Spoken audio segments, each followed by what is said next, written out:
क्या हिंदुस्तान में लॉकडाउन लगने वाला है? क्या देश के कई राज्यों में तालाबंदी होने वाली है? ये सवाल इसलिए उठ रहे हैं क्योंकि कोरोना के कहर का तोड़ ढूंढने के लिए दिल्ली और महाराष्ट्र ने कड़े प्रतिबंध लगाने शुरू कर दिए हैं। अब सबकी नजर 8 अप्रैल पर है, जब मुख्यमंत्रियों की एक मीटिंग में वीडियो कॉन्फ्रेंसिंग के जरिए पीएम मोदी जुड़ेंगे। आप हमारी ये रिपोर्ट देखिए ताकि आपको ये अंदाजा हो जाए कि जिस वायरस को लोग कमजोर आंक रहे हैं वो दरअसल 5 गुना ज्यादा ताकतवर हो गया है।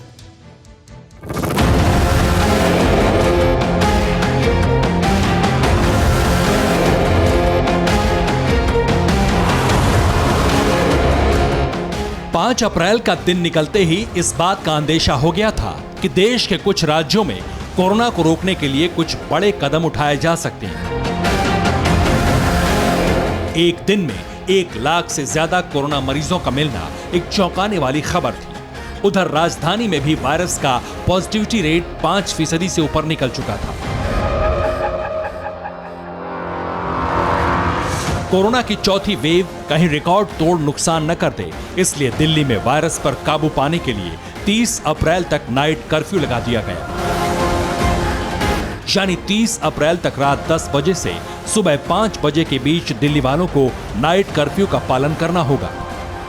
आज से नाइट कर्फ्यू का ऐलान कर दिया है। 30 अप्रैल तक चलने वाला ये नाइट कर्फ्यू रात 10 बजे से सुबह 5 बजे तक रहेगा, क्योंकि दिल्ली में लगातार कोरोना के मामले बढ़ रहे हैं। 3500 से 4000 तक कोरोना के केस रोजाना देखने को मिल रहे हैं, इसलिए नाइट कर्फ्यू को एहतियातन तौर पर लगाया गया है। आपको बता दें कि नाइट कर्फ्यू के दौरान ट्रैफिक मूवमेंट पर कोई रोक टोक नहीं रहेगी। जो लोग वैक्सीन लगवाने जा रहे हैं या किसी जरूरी काम से जा रहे हैं उनको छूट होगी, लेकिन उनको ई पास लेकर जाना होगा। इसके अलावा जरूरी सेवाएं जैसे राशन, किराना, फल, सब्जी, दूध, ऐसी चीजों से जुड़े दुकानदारों को ई पास के जरिए ही मूवमेंट की छूट मिलेगी।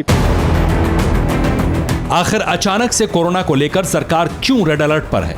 आखिर हर राज्य के सीएम ऑफिस में नाइट कर्फ्यू और लॉकडाउन पर मीटिंग क्यों हो रही है? ये समझना है तो इन आंकड़ों से समझिए। 8 मार्च को देश में वायरस से औसतन 100 से भी कम लोगों की जान जा रही थी, लेकिन 1 महीने से कम वक्त में ये आंकड़ा 500 के करीब पहुंच गया। यानी 1 महीने से कम समय में वायरस 5 गुना ज्यादा ताकतवर हो गया। दिल्ली में नाइट कर्फ्यू लागू होने से पहले ही केजरीवाल सरकार के फैसले का विरोध शुरू हो गया। कारोबारियों को आमदनी में नुकसान का डर सता रहा है। All India confederation of traders का मानना है कि दिल्ली में फार्म हाउस, रेस्टोरेंट, होटल और बैंकेट हॉल से जुड़े व्यापारियों को नाइट कर्फ्यू से बड़ा नुकसान होगा। तो नाइट कर्फ्यू से क्या हासिल होगा, क्या कोरोना रुकेगा, ये व्यापारियों के लिए बड़ा सवाल है। नाइट कर्फ्यू होने से banquet hall, farm houses, restaurant, hotels और इस प्रकार के जो व्यवसाय हैं, जो बड़ी मुश्किल से पिछले लॉकडाउन के बाद से आकर के अब थोड़ा संभले थे, एक बार फिर उनके व्यापार को धक्का पहुंचने वाला है। हम दिल्ली के उपराज्यपाल से ये गुहार करेंगे कि वो इस फैसले पर एक बार पूरा विचार करें। दिल्ली से पहले महाराष्ट्र सरकार भी कोरोना के खिलाफ सख्त एक्शन ले चुकी है।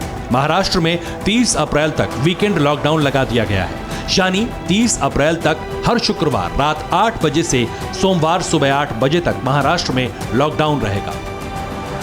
इस वक्त देश में जिन 11 राज्यों और केंद्र शासित प्रदेश में कोरोना सबसे तेजी से अटैक कर रहा है, उसमें महाराष्ट्र और दिल्ली के अलावा छत्तीसगढ़, गुजरात, हरियाणा, हिमाचल प्रदेश, झारखंड, कर्नाटक, मध्य प्रदेश, पंजाब और राजस्थान का नाम शामिल है। इन सभी 11 राज्यों के मुख्यमंत्रियों के साथ केंद्रीय स्वास्थ्य मंत्री हर्षवर्धन ने एक मीटिंग की। कोरोना को कैसे मात दें, उन विकल्पों पर भी विचार विमर्श हुआ। कई राज्यों के मुख्यमंत्रियों ने ये राय दी कि केंद्र सरकार वैक्सीन से जुड़े नियमों पर ढील दे। देश में कोरोना के केस लगातार बढ़ते जा रहे हैं। संक्रमण बहुत तेजी से फैल रहा है। कई ऐसे राज्य हैं जहां संक्रमण का स्तर काफ़ी तेज है। अगर पॉजिटिविटी रेट की बात करें तो भी तेज है। ऐसे राज्यों के 11 राज्यों के मुख्य स्वास्थ्य मंत्रियों के साथ केंद्रीय स्वास्थ्य मंत्री हर्षवर्धन एक बैठक कर रहे हैं। बैठक में स्वास्थ्य मंत्री वहां पे कोरोना संक्रमण को कैसे रोका जाए इस पर बात करेंगे। इसके साथ ही वैक्सीनेशन की प्रक्रिया को कैसे आगे तेज किया जाए, इस पर भी बात होगी। दरअसल परेशानी इस बात की हो रही है कि कई राज्यों में वैक्सीनेशन की प्रक्रिया उतनी तेज़ी से नहीं चल पा रही जितनी तेज़ी से चलनी चाहिए। सरकार ने बाकायदा वैक्सीनेशन को लेकर राज्यों को इस बात की छूट दी है कि चाहे तो वो पूरी रात करें, जो भी वैक्सीनेशन को लेकर कोशिश की जा सकती है वो करें। इन सब के बीच केंद्रीय टीम ने भी राज्यों का दौरा किया है, खास करके पंजाब, महाराष्ट्र, इसके अलावा दक्षिण के राज्य हैं, उन राज्यों में जाके केंद्रीय टीम ने भी जाके दौरा किया, जानने की कोशिश की कि वहाँ पे क्या वजह है जिसकी वजह से बहुत ज़्यादा संक्रमण फैल रहे हैं। तो उनकी रिपोर्ट्स भी राज्य सरकारों के साथ चर्चा करेंगे और ये जानने की कोशिश करेंगे कि इसको कैसे रोका जाए। दिल्ली और महाराष्ट्र के बाद आपको बिहार लेकर चलते हैं, जहां सीएम नीतीश कुमार ने कोरोना के महासंकट पर महामंथन करने के लिए सभी जिलों के डीएम और एसपी को बुलाया। माना जा रहा है कि इस मीटिंग के बाद सीएम नीतीश भी दिल्ली और महाराष्ट्र की तर्ज पर कोई बड़ा और कड़ा फैसला ले सकते हैं। बिहार में कोरोना के बढ़ते मामलों के मद्देनजर राज्य के मुख्यमंत्री नीतीश कुमार ने आज सूबे के सभी जिलों के एसपी और डीएम के साथ एक बृहद बैठक की।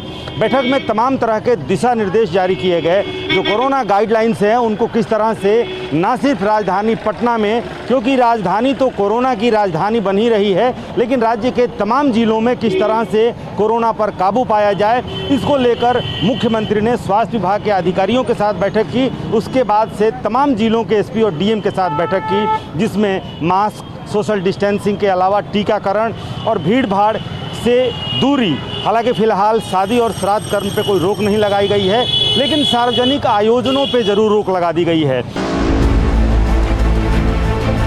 4 अप्रैल को कोरोना पर एक हाई लेवल मीटिंग करने के बाद पीएम मोदी अब 8 अप्रैल को सभी राज्यों के सीएम के साथ वीडियो कॉन्फ्रेंसिंग से जुड़ने वाले हैं।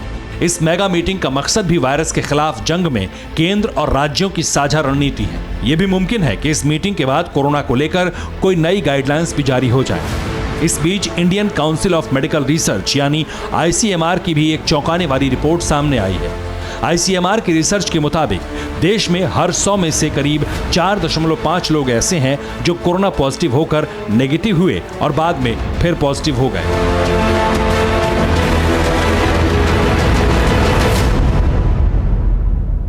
चाहे आंकड़ों पर गौर करें या फिर अपने आसपास का मंजर देखें, कोरोना पहले से ताकतवर होकर लौटा है, इसमें कोई शक नहीं है। सरकार अपनी ओर से या तो वैक्सीनेशन प्रक्रिया तेज कर सकती है या फिर लॉकडाउन लगा सकती है, लेकिन वायरस के खिलाफ जंग जीतने में शुरुआत खुद से करनी पड़ेगी। मास्क, सैनिटाइजर और सोशल डिस्टेंसिंग के साथ हमें कोरोना गाइडलाइंस का सही से पालन करना होगा, वरना देश में लॉकडाउन लगेगा और फिर उससे जुड़ी कई परेशानियां सामने आएंगी, जिसके लिए देश तैयार नहीं है। Bureau report, TV9 Bharatvarsh. परवाह देश की, सोमवार से शुक्रवार रात 10 बजे TV9 भारतवर्ष पर।